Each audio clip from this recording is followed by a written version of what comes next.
UK07 rider हैं अनुराग भाई, जिनका एक्सीडेंट हो गया था। आप सबको मालूम है कि वो एक्सीडेंट हो गया था। अब एक्सीडेंट के बाद वो कैसे हैं, वो ठीक है या नहीं है, ये सब चीज बहुत ज्यादा मैटर करता है। कहीं ना कहीं आप सबको बता के मुझे भी सुकून मिलेगा, कहीं ना कहीं आप सबको जानना भी जरूरी है। चलिए आज हम इसी मैटर में बात करने वाले हैं। और कहाँ है वो इंसान, कैसा है। बहुतों लोगों के न्यूज आ रहा है वो एक्सपायर कर गया, उसका डेट कर गया, खत्म हो गया, वो दुनिया से चले गए। नमस्ते प्रणाम, मैं धीरेधारी प्रसाद और आप सब देख रहे हैं धारी न्यूज भोजपुरी। और आप सबको बता दें कि एक्सीडेंट के बाद यूके राइडर 07 अनुराग जी जो हैं उनका एक्सीडेंट हो गया था। और किस कारण से एक्सीडेंट हुआ था, वो लव मैरिज शादी किए थे। लव मैरिज शादी करने के बाद में उनका मामा पापा एग्री नहीं हुआ था। पहले बोले कि हाँ ठीक है तुम शादी कर लो, उसके बाद में एग्री नहीं हुए। अब एग्री नहीं हुए उसके बाद में बहुत ज्यादा मतलब माइंडली टॉर्चर किया गया, इस लड़की को छोड़ दो। लड़की को बोला गया तो लड़की तो लड़के को छोड़ के चली गई। अब लड़का को बहुत ज्यादा प्यार था, लड़का तो छोड़ नहीं पाता है। अगर लड़का किसी के ऊपर अगर एक बार ध्यान दे देता है, अगर एक बार उसको दिल से चाहने लगता है तो इतना आसानी से लड़की दिल से नहीं निकलता है, चाहे उसके लिए जो करना पड़ेगा कर लेता है। अब अनुराग जी का यूके राइडर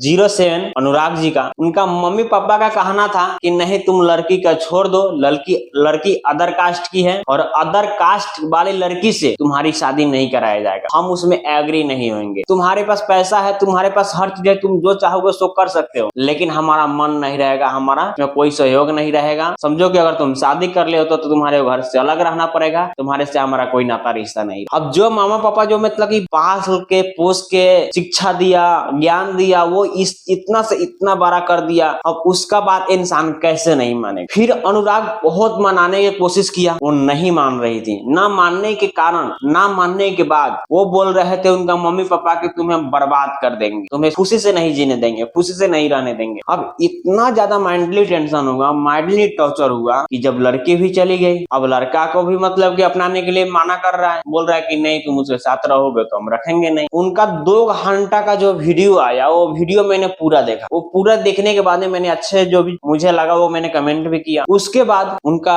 3-4 दिन बाद में उनका इंस्टा पे लाइव है, और लाइव आके जब कार चला रहे थे कम से कम 200 प्लस यानी 220 स्पीड में अपनी कार चला रहे हैं। अब सोचो 220 के स्पीड में जो अपनी कार चलाएगा कितना का स्पीड भागेगा। उतना का स्पीड में भगाते हुए बात कर रहे थे और उसमें बोल रहे थे कि मम्मी अगली बार जब मैं आऊंगा ना तो मुझे प्लीज प्यार दे देना, मुझे प्यार की बहुत ज्यादा जरूरत था, मुझे कुछ नहीं चाहिए था, मुझे प्यार चाहिए था। और यही कहने के बाद बोल रहे थे चलो मनी ड्राइव पे जैसे ही बोले उसके बाद में कार के जो हेल्डिंग नशा है एकदम उड़ा दिए गाड़ी को। उसके बाद में उनकी हालत बहुत बुरा हो गया। हालांकि अनुराग जी की वजह से आज बहुत सारी लोगों को परेशानी हुआ, परेशानी तो दूर की बात है, जिस कार पे जाके टकराया 3 कार वाले को बहुत बुरी तरीके से चोट लगा। सब कोई अभी के टाइम में एडमिट है। और अनुराग तो अभी अच्छा खासा है, सब ठीक है, लेकिन भगवान से विनती करिएगा आप लोग वो इंसान ठीक हो जाए, वो इंसान बच जाए, वो इंसान आप सबके बीच अच्छा से रहे। लेकिन आज के टाइम में यही कहूंगा ना कि जाति पाति वाला जो मैटर है ना जी, भेद भावना जो है ना वो सबको दूर कीजिए। इंसान को क्या चाहिए, प्यार करने वाला चाहिए। मान लो कि अगर हम किसी से प्यार करेंगे वो अदर कास्ट की होगा तो उसमें क्या बुरा है यार, इंसान तो है ना, लड़की तो है ना, उसके अंदर बुद्धि व्यवहार तो है ना, बस इतना से मतलब रखा करो। वो जात पात की नहीं है, वो नहीं है, जात पात की अगर रहेगी, वो अगर मान लो कि हमारा केयर नहीं करेगी, हम उसका केयर नहीं करेंगे तो क्या जीवन सफल हो जाएगा, जीवन का पार लग जाएगा। घुट के जीने से अच्छा है कि अपनी मन पसंदीदा शादी करो और जहां भी रहो खुश रहो। आप सबको क्या ऐसा लगता है और मैंने क्या सही बताया या गलत बताया, आप सब कमेंट करके बताइएगा। और कहीं ना कहीं